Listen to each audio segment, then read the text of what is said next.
Let's now look at rule UA1 small b.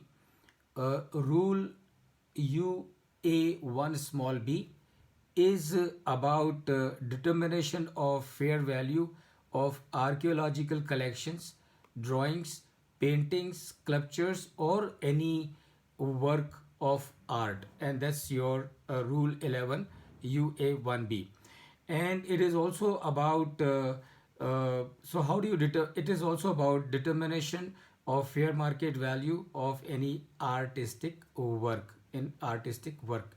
So what is the methodology prescribed for the determination of fair market value of archaeological collections, drawings, paintings, sculptures, or any work of art?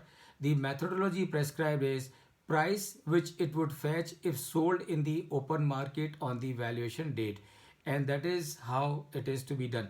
Now my suggestion will always be that whenever you are doing valuation or whenever you are involved with valuation of any of these items, it is always better to have a report from a registered valuer on your record, so as to be safe and secure.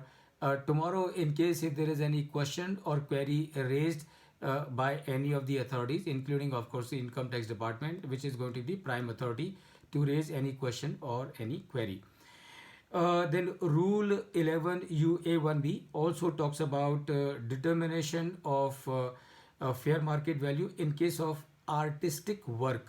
So artistic work, how do you determine the fair market value? So there are two ways of determining the fair market value in case of artistic work, and which are the two methods for determining the fair market value of artistic work. Number one, find out or check if bought from a registered dealer. तो अगर ये जो artistic work है, अगर वो एक registered dealer से खरीदा हुआ है, if it is bought from a registered dealer, then the invoice value issued by the registered dealer will be the fair market value of this artistic work of which valuation you are trying to achieve. And in case if it is bought from any other place other than a registered valuer, in that case how will you determine the fair market value? In that case you will determine fair market value by taking a report from a registered valuer. So same as it was suggested here in the context of archaeological collections, drawings, paintings, sculptures, or any work of art, as it was suggested here, of obtaining a report from the registered valuer. Similar is the case, except in case if you are if you are buying from the registered dealer, then there is nothing that is required except that you need to preserve the invoice that the registered dealer has issued.